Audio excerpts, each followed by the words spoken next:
зима мене не лякає, я її давно чекаю, і нехай холод за вікном, біля вогнища ми з вином, нехай лютує ця хуртовина на нових зимових шинах.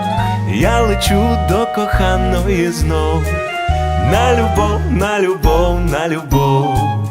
У каміні вогонь тріщить, мандаринками пахне житло, і дитина вже майже спить. Люба, давай почнемо, а ми любимось так до ранку, і під кави філіжанку ми дивимось у вікно, як довкола усе замело.